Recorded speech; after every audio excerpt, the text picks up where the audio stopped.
السلام علیکم ورحمۃ اللہ وبرکاتہ۔ الحمد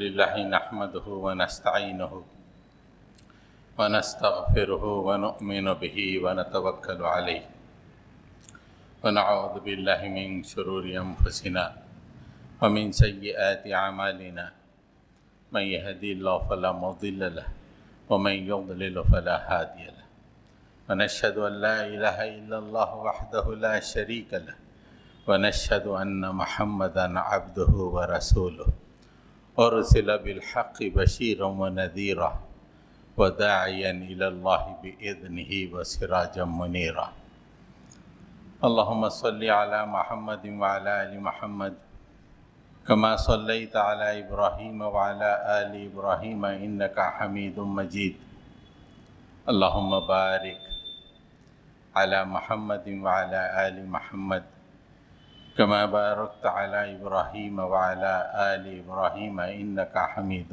مجيد اما بعد۔ سامعین محترم، اس دنیا میں جہاں پہ اللہ تعالیٰ نے ہم کو ایک مختصر زندگی دے کے بھیجا ہے، اس دنیا کی سب سے قیمتی شے،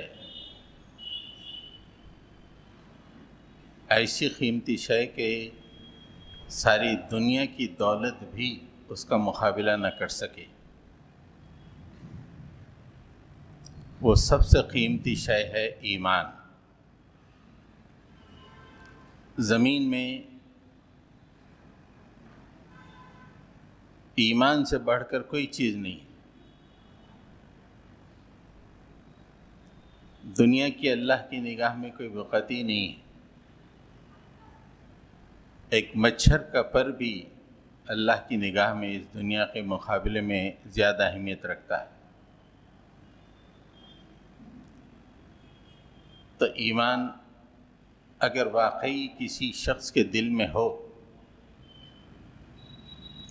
اور وہ معتبر ایمان ہو، ایمان ہونا اور اللہ کے نزدیک وہ ایمان معتبر ہونا، یہ زیادہ اہم ہے۔ ہم تو دنیا میں اگر سروے کریں تو مسجد میں یہ نام دیکھ کر یا کسی سے کلمہ پوچھ کر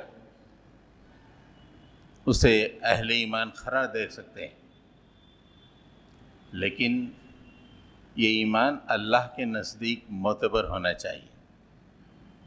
جو ایمان اللہ کے نزدیک معتبر نہیں، وہ کسی کام کا نہیں ہے۔ ایمان کتنی عظیم شے ہے، وہ جب دل میں جاگزی ہوتا ہے تو انسان کی پوزیشن یا انسان کی ترقی جو ہوتی ہے، جو بلند مقام اسے عطا ہوتا ہے، قرآن مجید پڑھنے سے پتہ چلتا ہے کہ ایمان رکھنے والا کتنے اونچے مقام رکھنے والا آدمی ہے، کتنا خوش قسمت ہے، کتنا خوش بخت ہے۔ ساری دنیا کی جو اشیاء ہیں اس ایمان والے آدمی کو دیکھ کر للچائی ہوئی نگاہ سے دیکھتی ہیں اور رشک کرتی ہیں، فرشتے بھی رشک کرتے ہیں۔ وہ ایمان کیا ہم اپنے سینے میں رکھتے ہیں یا یہ ایمان گرد آلود ہو گیا ہے؟ اس لیے کہ یہ دنیا سب سے پہلے جو حملہ کرتی ہے وہ ایمان پہ حملہ کرتی ہے۔ آہستہ آہستہ ایمان کو کمزور کرتی چلی جاتی ہے۔ جب ایمان نیم مردہ ہو جاتا ہے تو پھر دل سے نکل جاتا ہے۔ یہ دنیا کی رونقیں، یہ دنیا کی چلت پھرت، یہ دنیا میں طاغوت کا بول بالا، یہ تمام مل کر اہل ایمان کے ایمان پہ ڈاکہ ڈال چکے ہیں، اور اس وقت مسلمان کی گود میں ایسی نسل پیدا ہو کر جوان ہوئی ہے جن کے ایمان اس وقت معتبر دکھائی نہیں دیتا ہے۔ وہ اس وقت دنیا کے دل دادا، مغرب کے دل دادا، والدین نے نام تو مسلمان رکھ دیا، لیکن بکثرت نوجوان جن کا تعلق نہ مساجد سے ہے، نہ قرآن سے ہے، نہ دین سے ہے، نہ اسلام سے ہے، نہ اپنے اسلاف سے ہے، ان کا تعلق 24 گھنٹے ایمان پہ ڈاکہ ڈالنے والوں کے ساتھ لگا ہوا ہے۔ سوشل میڈیا سے ہے، واٹس ایپ سے ہے، یوٹیوب سے ہے، فواحش و منکرات سے ہے، فلموں سے ہے، گانے بجانے کی شادیوں سے ہے،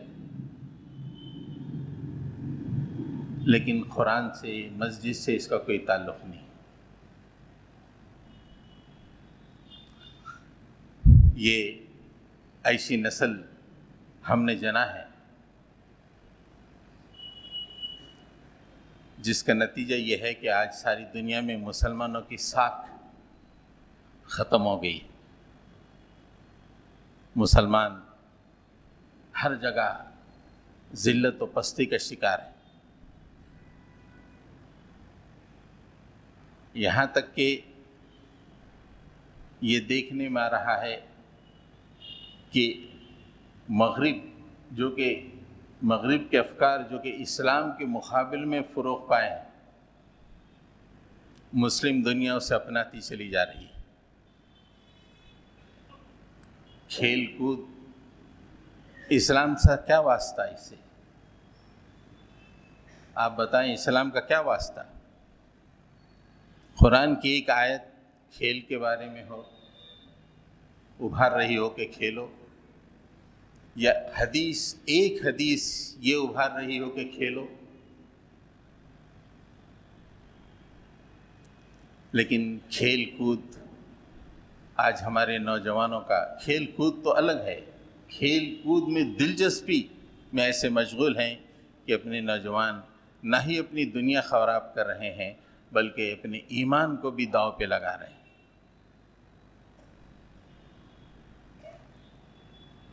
کیا خلفائے راشدین کے زمانے میں یہ تصور کیا جا سکتا تھا کہ مسلم ملک میں بین الاقوامی کوئی کھیل کا پروگرام منعقد ہوا ہو، ورلڈ کپ فٹ بال، فیفا ورلڈ کپ کی طرح کوئی تصور ہو سکتا تھا؟ آج مسلم دنیا کے کروڑوں روپے اس میں لگ گئے ہیں، غریب مسلمان بلک رہے ہیں، یتیم بھوکے ہیں، پریشان ہیں، کروڑوں روپے ظالموں نے کھیل میں لگا دیے ہیں اور اس پہ ناز و شان کر رہے ہیں کہ ہم بھی کچھ کم نہیں۔ بتائیں اسلام سے کھیل کا کیا بات ہے؟ ہاں، جسم کو صحت مند رکھنے کے لیے، کسرت کرنے کے لیے، ہلکی پھلکی دلچسپی کے لیے دن میں 1 گھنٹہ 2 گھنٹے کھیل کی اجازت ہو سکتی ہے۔ 2 گھنٹے بھی میں نے زیادہ کہہ دیا، 1 آدھ گھنٹہ کھیل کی اجازت ہو سکتی ہے، لیکن اسے باضابطہ ایک سسٹم بنایا جائے، اس سسٹم کے ذریعے سے پوری دنیا کو قید کر دیا جائے اور ان کی زندگیوں کو تباہ کر دیا جائے۔ کتنے افسوس کا مقام میں ہم کہاں پہنچ گئے۔ اللہ تعالیٰ نے ہمارا ذکر ایمان والوں کی حیثیت میں قرآن مجید میں کیا ہے، ہم کہہ رہے ہیں کہ ہم کو وہ صفات نہیں چاہیے، مغرب کے صفات چاہیے۔ اور نادان کھیل میں کامیابی پر سجدہ شکر ادا کر رہے ہیں، یہ کتنی نادانی ہے۔ ایک فحش چیز، ایک اللہ اور اس کے رسول کے پاس ناپسندیدہ چیز، اس ناپسندیدہ چیز میں کامیابی پر اللہ کا شکر، اور سارے مسلمان خوش ہیں۔ ایسا ہو سکتا ہے؟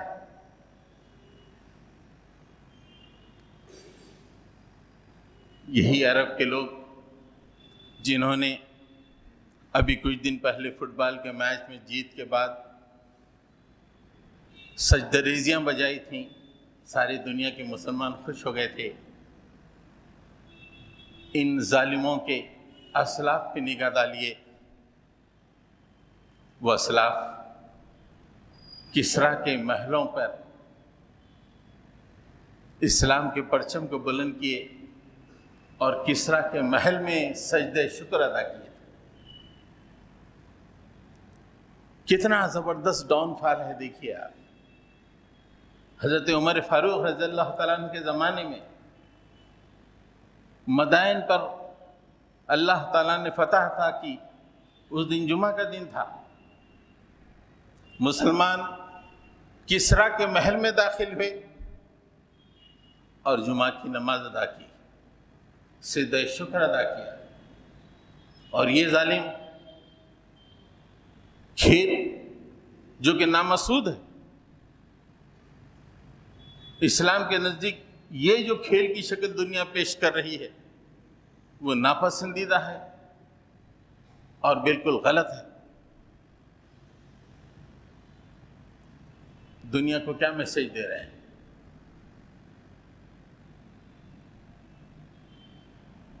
اللہ تعالیٰ نے ہم کو یہ بتایا تھا کہ تم شہداء علی الناس ہو، لوگوں کے سامنے اسلام کی گواہی دینے والے۔ تم بھی کھیل رہے ہو، ہم بھی کھیل رہے ہیں، کیا گواہی ہے؟ تم بھی شراب پی رہے ہو، ہم بھی شراب پی رہے ہیں، کیا گواہی ہے؟ تمہاری وے آف لائف اور ہماری وے آف لائف بالکل یکساں ہیں، گواہی کیا ہے؟ صحابہ کرام رضوان اللہ تعالیٰ علیہ مجمعین کی میں سے ایک ایک فرد اسلام کی شہادت دنیا کے سامنے پیش کرتے تھے اپنے عمل کے ذریعے سے۔ حضرت گرامی، ایمان جو شے ہے، ایمان اتنی مبارک اور اتنی مسعود چیز ہے، اور اپنے سینے میں ایمان رکھنے والا اتنا بلند مرتبہ ہے اللہ کے نزدیک۔ آپ دیکھیں اللہ تعالیٰ فرماتا ہے وَاللَّهُ وَلِيُّ الَّذِينَ آمَنُوا يُخْرِجُهُم مِّنَ الظُّلُمَاتِ إِلَى النُّورِ۔ یہ عام لوگوں کا مغرب کا ولی نہیں ہے اللہ تعالیٰ، امریکہ اور رشیا کا ولی نہیں ہے۔ اعلان کر دیا قیامت تک کے لیے اگر میں کسی کا دوست ہوں اور میں کسی کا سرپرست ہوں تو وہ لوگ ہیں جو اپنے سینے میں ایمان کی دیا جلائے ہوئے ہیں، میں ان کا دوست ہوں۔ اور یہ میری ذمہ داری ہے کہ اہل ایمان کو ہر طرح کے اندھیروں سے اجالوں کی طرف لے آؤں، وہ عقیدے کا اندھیرا ہو، وہ معیشت کا اندھیرا ہو، وہ سیاست کا اندھیرا ہو، وہ عدالت کا اندھیرا ہو، وہ ناپ و تول کا اندھیرا ہو، وہ تجارت کا اندھیرا ہو، ہر اندھیرے سے نکال کے اللہ تعالیٰ اہل ایمان کو اجالوں کی طرف لے کے آتا ہے۔ یہ پوزیشن ہے اہل ایمان کی۔ آدمی دیکھے تو کتنا اونچے مقام پر اللہ تعالیٰ نے اہل ایمان کو رکھا ہے۔ آج دنیا میں کروڑ پتی لوگ ہیں، طاقتور ممالک ہیں، ایک ایک ملک کے پاس ساری دنیا کو تباہ کرنے والے بم رکھے ہوئے ہیں، لیکن اللہ تعالیٰ کہتا ہے کہ غریب مسلمانوں میں تمہارا دوست ہوں، تمہارا سرپرست ہوں۔ کیا مقام اللہ تعالیٰ نے اہل ایمان کو دیا ہے۔ اس ایمان کو سینے میں رکھتے ہوئے ایسی حرکتیں، ایمان سوز حرکتیں، انڈیویجول سے لے کے اجتماعی طور پر، انفرادی سے اجتماعی طور پر، اس ایمان کی اہمیت کا اندازہ کسی کو نہیں۔ سورہ احزاب میں اللہ تعالیٰ ایک اور خوش بختی، ایک اور بلندی، علو مقام کا اللہ تعالیٰ تذکرہ کرتے ہیں۔ یا ایھا الذین آمنوا کہہ کے ایمان لانے والو، یا ایھا الذین آمنوا اذکروا اللہ ذکرا کثیرا وسبحوہ بکرۃ واصیلا۔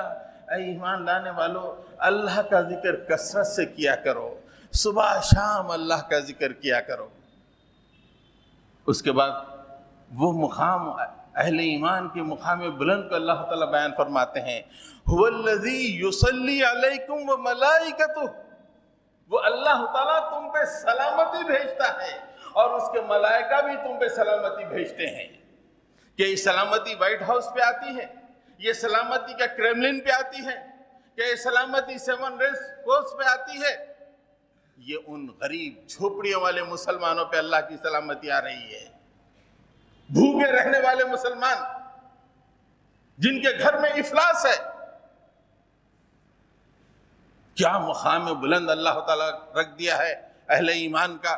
هو الذی یصلی علیکم، وہ اللہ ہے جو تمہارے اوپر سلامتی کو بھیجتا ہے، وہ اکیلا نہیں، وہ ملائکتہ، اس کے پورے ملائکہ، پورے فرشتے تم پہ سلامتی بھیجتے ہیں۔ لیخرجکم من الظلمات الی النور وکان بالمؤمنین رحیما، تم کو اللہ تعالیٰ اندھیروں سے اجالوں کی طرف نکال کے لاتا ہے، اس لیے کہ وہ مومنین کے لیے بڑا رحیم ہے۔ اس کے بعد اللہ تعالیٰ نے فرمایا کہ یہ تو دنیا کی بات ہے، جب مر کے میرے پاس آؤ گے نا، تحیتہم یوم یلقونہ السلام وعد لہم اجرا کریما، جب تم مر کے میرے پاس ملاقات کے لیے آؤ گے، اس وقت میری طرف سے جو تمہارے لیے تحفہ ہوگا، میرا سلام ہوگا تمہارے لیے۔ کیا مقام بلند ایمان کا، اس سینے میں جو ایمان ہے وہ کتنی بلندی پہ ایک انسان کو پہنچا دیتا ہے۔ دنیا میں بھی اللہ تعالیٰ کی سلامتیاں اس پہ نازل ہو رہی ہیں، اور قیامت میں مرنے کے بعد پہنچے تو اللہ تعالیٰ کہہ رہا ہے کہ ویلکم ٹو یو، سلام ہے تم پر، تحیتہم یوم یلقونہ سلام، یہی نہیں اور ہمارا وعدہ ہے اجر کریم کا تمہارے لیے۔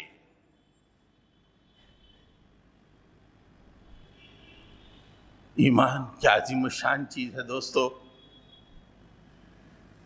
اندازہ لگا لیں زمین سے لے کے آسمان تک جتنی اشیاء ہیں ایمان والے پہ رشک کر رہی ہیں کہ کیسے لوگ ہیں کہ اللہ تعالیٰ سلامتی دنیا میں بھی بھیج رہا ہے، مرنے کے بعد وعدہ کر رہا ہے سلام کا۔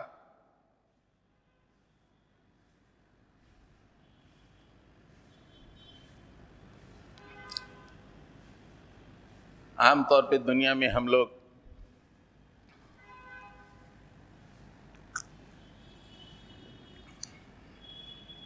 ریکمنڈیشن کو بڑی اہمیت دیتے ہیں، یہ سمجھتے ہیں کہ ریکمنڈیشن سے ہی ہمارا کام بنے گا، اس لیے کہ دنیا میں جو ظالم ارباب اقتدار بنے ہوئے ہیں ان تک سب کی رسائی نہیں ہوتی، اور اسی فکر کو لے کر ہمارے کچھ مسلمان بھائی بھی کہتے ہیں کہ جب کسی بادشاہ کے پاس پہنچنا ہو تو ریکمنڈیشن چاہیے، اس لیے اللہ کے پاس پہنچنے کے لیے چند بزرگوں کا سہارا ضروری ہے۔ لیکن قرآن کہتا ہے کہ بزرگوں کو نہیں، ہم نے آلریڈی انتظام کر دیا ہے تمہارے ریکمنڈیشن کا، ہم اہل ایمان خوش ہو جاؤ، تمہارے ریکمنڈیشن کا آلریڈی ہم نے انتظام کر دیا ہے، اور چھوٹا موٹا نہیں، زمین میں جو دفن ہو گئے ہیں ان کا نہیں، بلکہ عرش کے قریب جو لوگ ہیں وہ ریکمنڈ کر رہے ہیں تم کو۔ عرش کے قریب جو میرے عرش کو اپنے کندھوں پہ اٹھائے ہوئے ہیں، وہ اہل ایمان تمہارے لیے میرے دربار میں ریکمنڈ کر رہے ہیں۔ الذین یحملون العرش ومن حولہ یسبحون بحمد ربہم ویؤمنون بہ ویستغفرون للذین آمنوا ربنا وسعت كل شيء رحمة وعلما فاغفر للذين تابوا واتبعوا سبيلك وأقهم عذاب الجحيم۔ دعا کے 3 حصے ہیں، اس کا یہ پہلا حصہ ہے، کون ہے؟ الذین یحملون العرش، وہ فرشتے جو اللہ کے عرش کو اپنے کندھوں پر اٹھائے ہوئے ہیں، ومن حولہ عرش کے گرد و قریب میں ہے، قرب جوار میں ہے، یعنی پوری کائنات کی حکومت کا مرکز عرش، پوری کائنات کی حکومت کا مرکز عرش، اور اس عرش کو جو کندھوں پہ اٹھائے ہوئے ہیں اور اس کے قرب و جوار میں پھیلے ہوئے ہیں، وہ فرشتے کیا کر رہے ہیں؟ ان کے بارے میں اللہ تعالیٰ کہتا ہے کہ صبح و شام ہمیشہ اللہ کی تسبیح بیان کر رہے ہیں، اس پہ ایمان لاتے ہیں، اور اس کے ساتھ ساتھ وَيَسْتَغْفِرُونَ لِلَّذِينَ آمَنُوا، جن کے سینوں میں زمین پہ، جنہوں نے اپنے سینوں میں ایمان کی شمع جلائی ہے، ان کے لیے دعا کر رہے ہیں مالک ایمان والوں کی مغفرت فرما دیجئے، ان کے گناہوں کو معاف کر دیجئے میرے مولا، اور دعا کر رہے ہیں مالک ہر چیز پر تیری رحمت چھائی ہوئی ہے، ہر چیز پہ چھائی ہوئی ہے،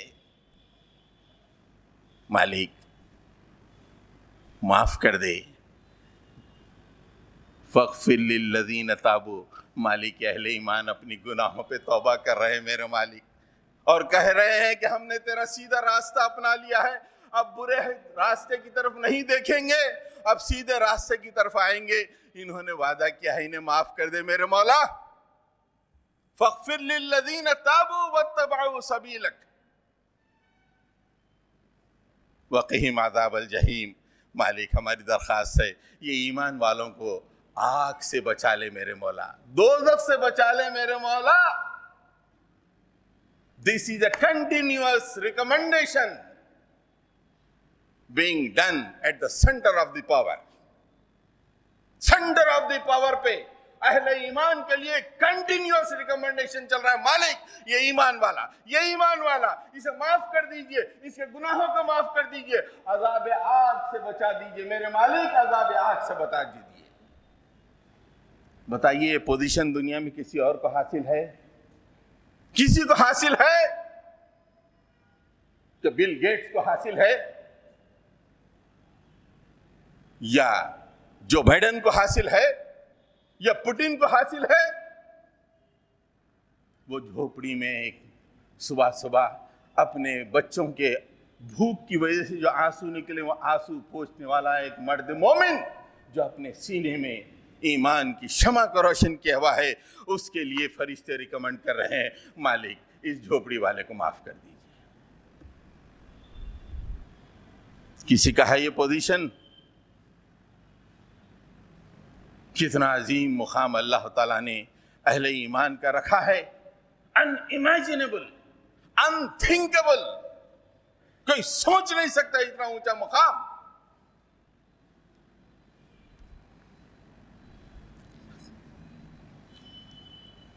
جب ایمان آدمی کو اس مقام پہ پہنچا سکتا ہے تو اس ایمان کی حفاظت بھی بہت ضروری ہے۔ ایمان کی اگر حفاظت نہ ہو تو ایمان کمزور ہوتے ہوتے رخصت ہو جاتا ہے۔ ایمان کی حفاظت دو سطحوں پہ ہونی چاہیے۔ ایک سطح ہے عقیدہ، عقیدہ عمدہ ہو، توحید کا عقیدہ، عقیدہ توحید، اور جس کا عقیدہ توحید پکا نہیں ہے، عقیدہ توحید میں اگر کوئی شخص صفر ہے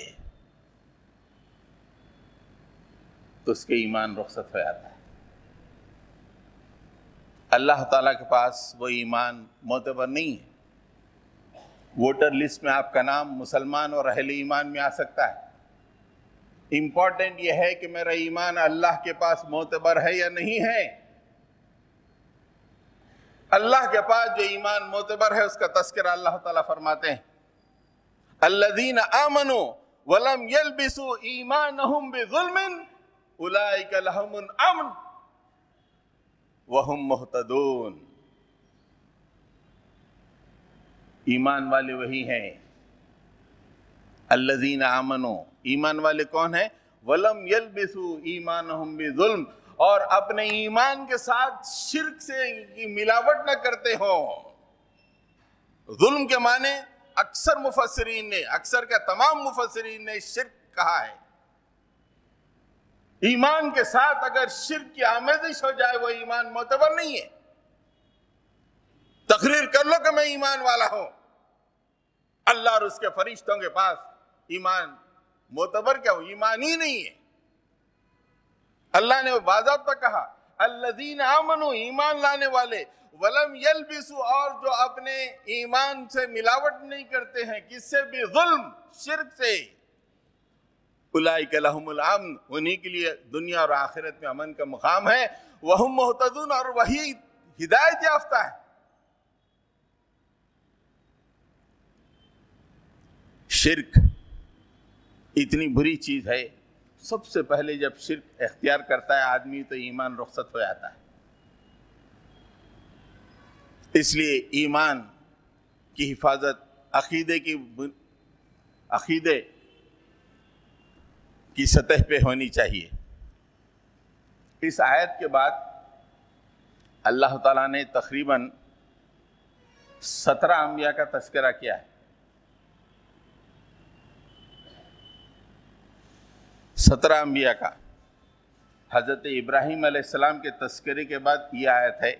اس کے بعد اللہ تعالیٰ نے تذکرہ کیا ان کے بیٹے حضرت اسحاق کا، حضرت یعقوب کا، پھر اس سے پہلے حضرت نوح علیہ السلام آئے تھے، ان کا تذکرہ کیا، پھر حضرت داؤد، حضرت سلیمان، حضرت ایوب، حضرت یوسف، حضرت موسیٰ، حضرت ہارون، حضرت زکریا، حضرت یحییٰ، حضرت عیسیٰ، حضرت الیاس،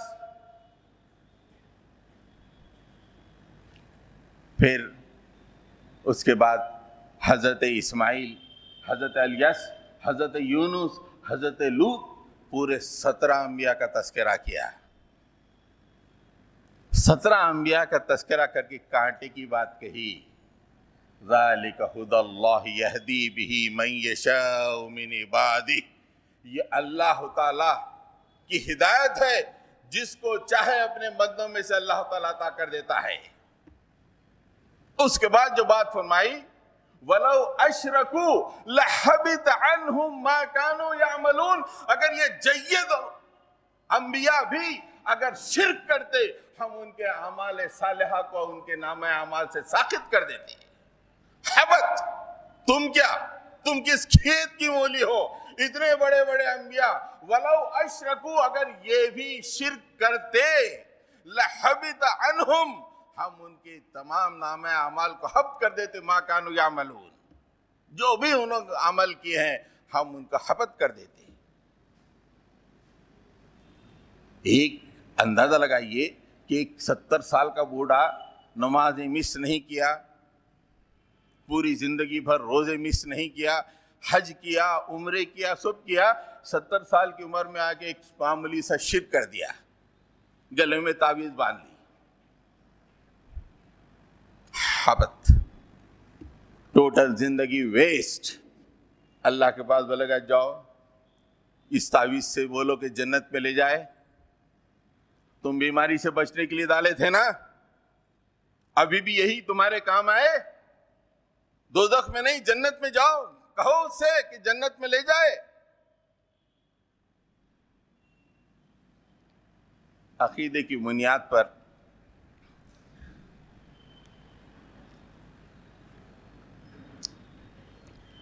عقیدے کی سطح پر آدمی کو چوکنا رہنا چاہیے، کسی بھی ذریعے سے یہ بات نہ آنے پائے کہ کچھ شرک کا شائبہ ہو جائے۔ ایک واقعہ ایمان افروز ضرور ہے، لیکن اس کی باضابطہ کوئی تصدیق نہیں ہے، کوئی حدیث وغیرہ کی بات نہیں ہے وہ، لیکن ایک اچھا واقعہ ہے۔ ہمارے ایک بزرگ ہیں بایزید بستامی رحمۃ اللہ علیہ، ایک دفعہ ان کو رات میں پیٹ میں درد ہوا، پیٹ میں شدید تکلیف ہوئی، انہوں نے اپنے شاگرد سے کہا کہ میں گرم گرم دودھ پی لیا تھا، اس لیے اس کا اثر دکھائی دے رہا ہے کہ میرے پیٹ میں درد ہو رہا ہے۔ اس کے بعد نیند لگ گئی ان کو۔ نیند میں کسی صاحب نے کہا کہ تو شرک کرا با یزید بستامی، تو نے شرک کیا۔ پسینہ پسینہ ہو گئے۔ میں نے کہاں شرک کیا؟ میں پوری زندگی توحید پہ کاربند رہا اور لوگوں کو توحید کی طرف بلاتا رہا، میری زندگی میں شرک کا شائبہ تک نہیں۔ اس نے کہا کہ تو نے کیا اپنے شاگرد سے نہیں کہا تھا کہ یہ پیٹ کا درد گرم دودھ پینے سے ہوا ہے؟ دودھ میں یہ کہاں کی قدرت کے تیرے پیٹ میں تکلیف دے؟ یہ تو اللہ دیتا ہے، اللہ دینے والا ہے۔ یہ توحید کی بلندی ہے۔ ہر چیز من اللہ، ہر چیز من اللہ۔ موت بھی وہی دینے والا ہے، حیات بھی وہی دینے والا ہے، بیماری بھی وہی دینے والا ہے، صحت بھی وہی دینے والا ہے، مال بھی وہی دینے والا ہے، تجارت میں فروغ بھی وہی دینے والا ہے، بچوں کو بھی وہی دینے والا ہے، مصیبتیں بھی وہی دینے والا ہے، راحتیں بھی وہی دینے والا ہے، بارشیں اسی کی ہیں، ہوائیں اسی کی ہیں، پوری کائنات اسی کی ہے۔ اس کو چھوڑ کر کسی اور سے مانگیں، یہ ایمان معتبر نہیں ہے۔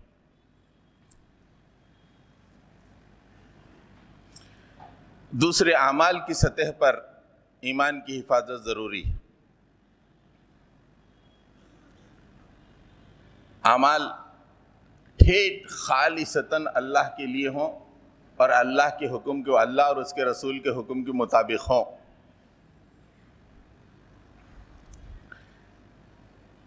اسلامی ایک ٹرمینالوجی ہے قرآن کی، طاغوت۔ اللہ اور اس کے رسول کے مقابلے میں جو بھی ہے وہ طاغوت ہے۔ اللہ اور اس کے رسول کے مقابلے میں کوئی بھی آدمی اپنی بات منوا رہا ہے وہ طاغوت ہے۔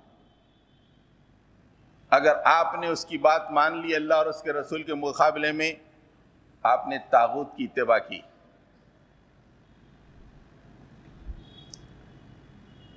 اللہ تعالیٰ نے اکثر لوگوں کو آیت الکرسی یاد ہے، آیت الکرسی کے فوری بعد اس کا تذکرہ کیا ہے۔ اللہ تعالیٰ نے فرمایا کہ وَمَن يَكْفُرْ بِالطَّاغُوتِ وَيُؤْمِن بِاللَّهِ فَقَدِ اسْتَمْسَكَ بِالْعُرْوَةِ الْوُثْقَىٰ لَا انفصام لَهَا وَاللَّهُ سَمِيعٌ عَلِيمٌ۔ اس سے پہلے ہے لا اکراہ فی الدین قد تبین الرشد من الغی۔ جو طاغوت کا انکار کرے، وَمَن يَكْفُرْ بِالطَّاغُوتِ یعنی جو طاغوت کا انکار کرے، وَيُؤْمِن بِاللَّهِ اور اللہ پہ ایمان لائے۔ طاغوت کا انکار اللہ پہ ایمان کے لیے ضروری ہے۔ طاغوت کا انکار اور اللہ پہ ایمان، وہ شخص ہے جو مضبوط سہارا تھام لیا جو کبھی ٹوٹنے والا نہیں ہے۔ مضبوط سہارا۔ تو طاغوت کا انکار، اللہ پہ ایمان، طاغوت کے ساتھ کفر اور اللہ پہ ایمان۔ طاغوت کیا ہے؟ طاغوت مختلف شکلیں اختیار کر لیتا ہے۔ سب سے بڑا طاغوت تو شیطان عظیم ہے جو ابھارتا ہے، گناہ کر گناہ کر گناہ کر۔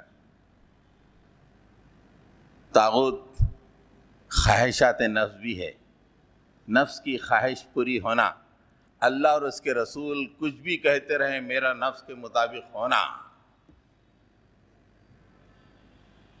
بیوی طاغوت، اگر بیوی اللہ اور اس کے رسول کے مقابلے میں ضد کر رہی ہے اور تم نے اس کی بات مان لی، بیوی طاغوت۔ بچے طاغوت۔ آج کل بیوی اور بچے تو ایسے طاغوت بن گئے مسلم معاشرے میں کہ گھر کے بڑوں کو اسلام پہ چلنے کے موقع ہی نہیں دے رہے۔ جتنی شادی خانے سج رہے ہیں، صرف بیوی اور بچوں کی وجہ سے. مول صاحب تو پہلی صف میں نماز پڑھتے ہیں, پہلی صف میں نماز, فجر کی نماز, اور بچوں کی شادیوں اور شیطان کے حوالے کر دیے. جب سے حیدرآبادی باہر جا کے کمانے لگے ہیں, جب سے یہ بیوی اور بچے طاغوت بن گئے. پورا ڈیسیشن خاندان کا بچے اور بیوی لے رہی ہے, اور مرد کی حیثیت ایک کلہو کے بیل کی ہو گئی کہ بس کماؤ اور لاؤ, ہم صرف خرچ کریں گے اور جیسے چاہے ویسے خرچ کریں گے.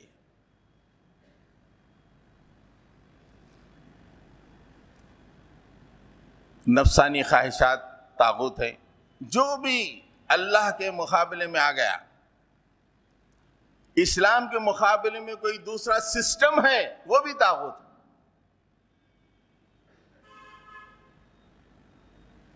قاضی صاحب کے پاس فیصلہ اسلام کے مطابق ہوگا تو میرے لیے فائدہ مند نہیں ہے, اس لیے کورٹ کو چلے جاؤ. طاغوت. اس لیے کہ کورٹ جو ہوتا ہے وہ قرآن و حدیث کی روشنی میں نہیں چلتا ہے. آپ نے قرآن و حدیث کے مقابلے میں کس چیز کو آپ کیا؟ طاغوت. ایک عام بات, ہمارے کتنے میاں بیوی کے تنازعات کورٹوں میں جا رہے ہیں. طاغوت. ایمان کہاں رہا؟ اللہ نے کہا کہ وَمَن يَكْفُرْ بِالطَّاغُوتِ وَيُؤْمِن بِاللَّهِ. طاغوت کا انکار کرو. بیوی اگر خدا اور رسول کے خلاف کہہ رہی ہے تو انکار کرو, بچے کہہ رہے ہیں تو انکار کرو.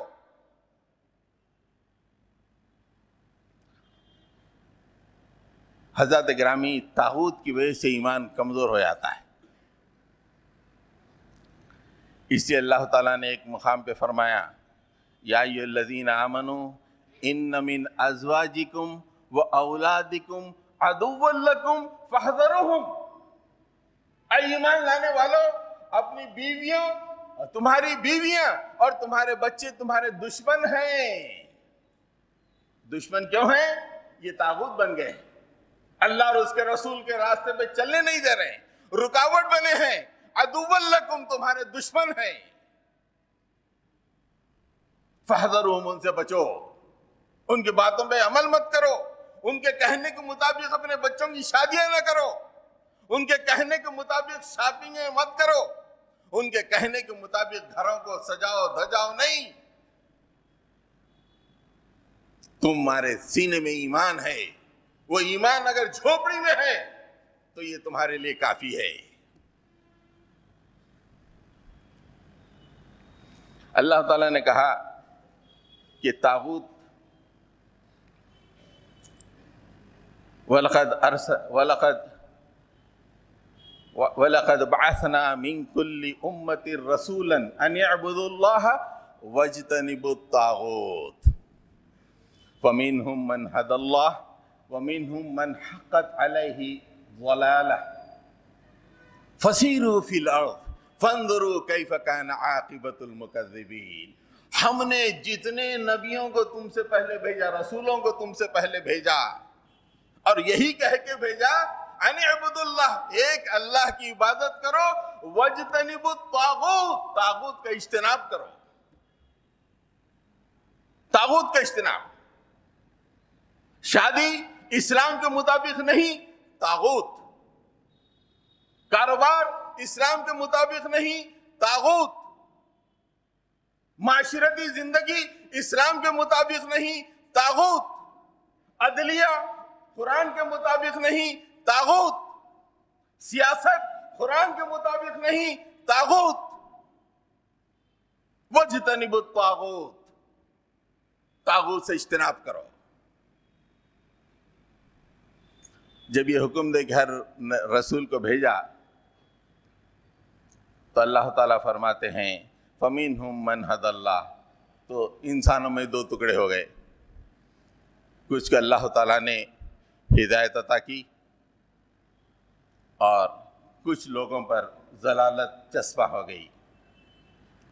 اس کے بعد اللہ تعالیٰ نے فرمایا فَسِيرُوا فِي الْأَرْضِ, ذرا نکلو, دنیا گھومو, آج کل تو بڑے اچھے لاجسٹکس ہیں، پلین ہیں، سب کچھ ہیں. ذرا گھومو فسیرو فی الارض اور دیکھو، اس نگاہ سے دیکھو کہ اللہ تعالیٰ نے جھٹلانے والوں کا کیا انجام کیا ہے. اجنتا ایلورا جاؤ، موہنجو دارو اور ہڑپا جاؤ، مصر میں جاؤ، دنیا میں دیکھو، بس ہر چیز چیخ چیخ کے کہے گی کہ اللہ تعالیٰ کے مقابلے میں انہوں نے طاغوت کو مقام دیا، ہم اللہ نے تباہ و تاراج کر دیا.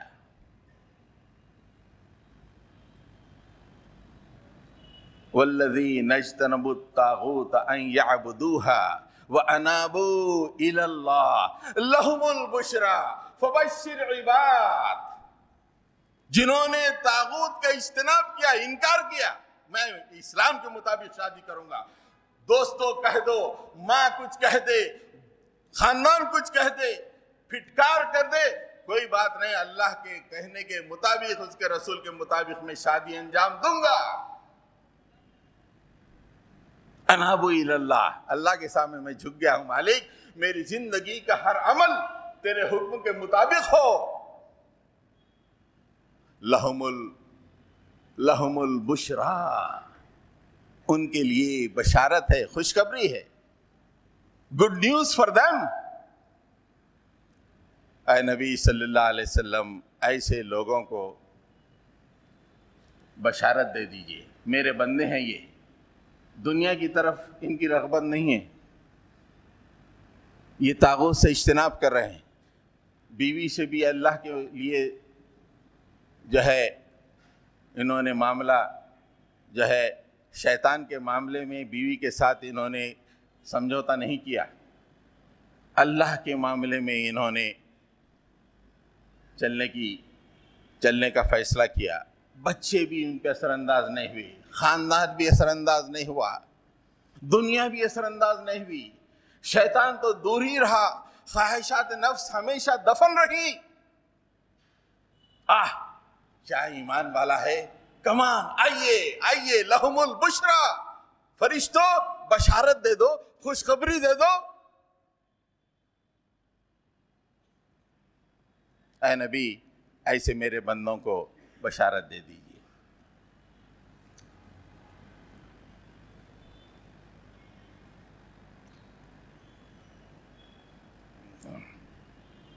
ہمارا حال یہ ہے، ہم شادیاں بھی مارواڑیوں کی طرح کریں، مسلمان،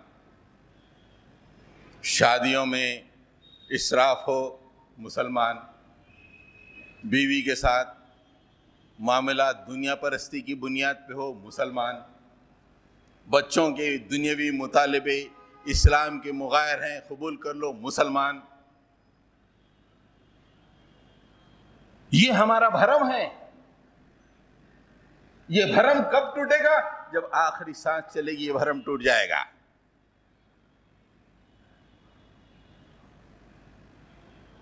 ہر چیز دنیا کے مطابق ہم کر رہے ہیں، ہر چیز دنیا کے لیے.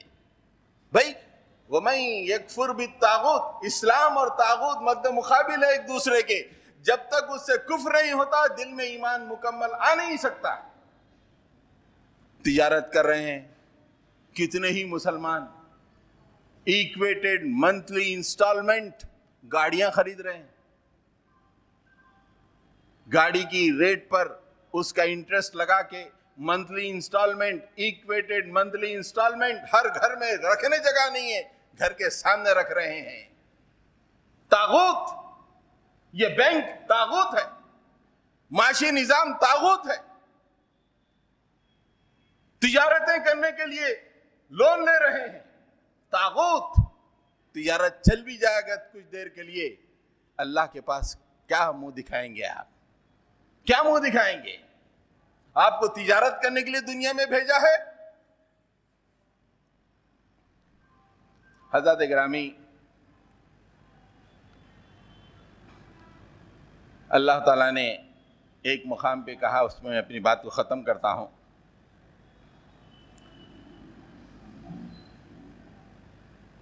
سورہ حجرات میں اللہ تعالیٰ ارشاد فرماتے ہیں، قالت الاعراب آمنا، قل لم تؤمنوا ولكن قولوا اسلمنا ولما يدخل الايمان في قلوبكم وان تطيعوا الله ورسوله لا يلدكم من اعمالكم شيئا ان الله غفور رحیم۔ اعراب یعنی گنوار لوگ، مدینے کے قریب رہنے والے، مدینے کے قریب رہنے والے، قرب جوار میں رہنے والے وہ لوگ اعراب کہتے ہیں۔ اعرابی آ کے کہے کہ ہم ایمان لائے ہیں، ہم ایمان لائے، جیسے ہم بول رہے ہیں ہم ایمان لائے ہیں۔ اللہ تعالیٰ نے فرمایا کہ نہیں، تم ایمان نہیں لائے۔ اے نبی تم ان سے کہہ دو کہ تم ایمان نہیں لائے، ہاں تم نے صرف تابعداری قبول کی، مسلم قوم میں شامل ہو گئے، جیسے ہم لوگ ایک مسلمان قوم میں شامل ہو گئے۔ ماں، مسلم باپ اور ماں کے پیٹ میں پیدا ہوئے، ایک مسلم قوم میں شامل ہو گئے، بس۔ ولیکن قولوا اسلمنا، تم نے صرف اطاعت، ایک تہذیب کو قبول کر لیا، ایک قومیت کو قبول کر لیا۔ دنیا کے 170 کروڑ مسلمان کی اکثریت صرف قبول کر لی ہے قومیت کو، مسلمان قومیت کو، جبکہ تمہارے دلوں میں ایمان داخل ہی نہیں ہوا ہے۔ وَلَمَّا يَدْخُلِ الْإِيمَانُ فِي قُلُوبِكُمْ، تمہارے دلوں میں ایمان داخل نہیں ہوا ہے۔ دیکھو ابھی بھی اللہ اور اس کے رسول کی اطاعت کرو گے تو تمہارے اعمال میں، اجر میں کوئی کمی نہیں کی جائے گی۔ اللہ تعالیٰ غفور الرحیم ہے۔ ایمان زبان سے بولنا اللہ کے نزدیک یہ آیت کہہ رہی کہ معتبر نہیں ہے۔ تم اپنے آپ کو صرف مسلم قوم میں شامل کر لیو، صرف مسلم قوم میں، جمعہ کو جمعہ نماز، مسجد میں جمعہ کو جمعہ، وہ بھی خطبے سے پہلے، صرف مسلم قوم سے تمہارا تعلق ہو گیا، لیکن تمہارے دلوں میں ایمان نہیں ہے، تمہارے دلوں میں صرف دنیا دنیا ہے اور کچھ نہیں ہے۔ اللہ اور اس کے رسول کی تابعداری کرو، یہ پکا ایمان ہے، یہ بہتر ایمان ہے۔ اس کے بعد کہا کہ صحیح ایمان والے کون ہیں؟ ذرا اس صحیح ایمان والوں میں ہم اپنے آپ کو رکھ کے دیکھیں، کہاں ہیں؟ انما المؤمنون الذين آمنوا بالله ورسوله ثم لم يرتابوا وجاهدوا باموالهم وانفسهم في سبيل الله۔ دراصل میری نگاہ میں تو مومن ایمان والے وہ ہیں، یہ شادیاں کرنے والے، یہ نمازوں کے ٹھونگے مارنے والے، یہ میری نگاہ میں مسلمان نہیں ہے۔ میری نگاہ میں مومن کون ہے؟ انما المؤمنون، کون ہے؟ اللہ اور اس کے رسول پہ صحیح ایمان لانے والے، اور کوئی ریب، ڈاؤٹ نہیں کرتے، کوئی ڈاؤٹ نہیں ہے۔ اور اس کے بعد کہا اللہ کے راستے میں اپنے مال سے اور اپنے جانوں سے جد و جہد کرتے ہیں، اسلام کو غالب کرنے کی جد و جہد کرتے ہیں۔ یہ ہے میری نگاہ میں مومن۔ تین باتیں، اللہ اور اس کے رسول پہ ایمان اور کوئی شک نہیں، اور اللہ اور اس کے رسول نے جو پیغام دنیا کو دیا اس کو غالب کرنے کے لیے جد و جہد کرتے ہیں، اپنی جانوں سے، اپنی مالوں سے۔ یہی کامیاب لوگ ہیں۔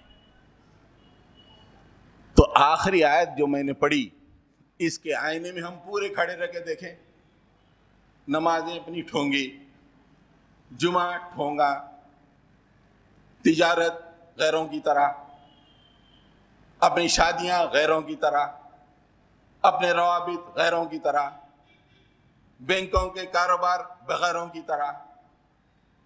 اللہ کے لیے جد و جہد کرنا، دین اسلام کے لیے جد و جہد کرنا۔ ہماری زندگی میں ایک لمحہ بھی ہے ایسا کہ ہماری اس زندگی کے پورے حصے میں کچھ لمحے ایسے ہوں کہ ہم نے دین کو غالب کرنے کے لیے صرف کیے ہو؟ کیا فائدہ ہے؟ سانس ختم ہو جائے گی، اچھے اچھے لوگ چلے گئے، فٹ بال میچ چل رہا، آج سے تھوڑے دن پہلے میراڈونا مر گیا، میراڈونا جو کہ بے تاج بادشاہ تھا فٹ بال کا، مر گیا۔ آپ اور ہم کیا رہیں گے؟ انبیاء، اسلاف، صلحاء دنیا سے رخصت ہوئے، آپ اور ہم کہاں رہیں گے؟ یہ اکڑ ختم ہو جائے گی جب منو مٹی تلے آئیں گی، فرشتے تماچے ماریں گے تو جو سمجھ میں آئے گا یہ اکڑ ختم ہو جائے گی۔ یہ اکڑ ختم ہونا چاہیے اور اللہ اور اس کے رسول کے لیے زندگی کو وقف کرنا چاہیے، جبھی اہل ایمان کو عزت ملے گی۔ حضرات گرامی، ایمان کے بارے میں نے آپ سے کہا کہ بہت بلند چیز ہے، اللہ اس کے رسول کی نگاہ میں بہت بلند ہے ایمان والا، لیکن عقائد بہتر ہونے چاہیے، توحید کے مطابق ہونے چاہیے۔ پھر اپنے اعمال، اپنی زندگیاں کیسی گزر رہی ہیں، وہ اسلام کے مطابق ہیں یا طاغوت کی پرستش میں چل رہی ہیں؟ ہم اپنی بیوی کو اللہ اور اس کے رسول کے مطابق ہے یا اسے طاغوت بنا دیے؟ بچے طاغوت بنے ہوئے ہیں، تجارت طاغوت بنی ہوئی ہے، ہر چیز طاغوت ہے، دل میں طاغوت ہے۔ دل میں کتنے بت ہیں یارو، کتنے بت ہیں یہ دل میں؟ جب تک ان بتوں کو ختم نہ کریں ایمان اللہ کے نزدیک معتبر نہیں ہوگا۔ وآخر دعوانا ان الحمد للہ رب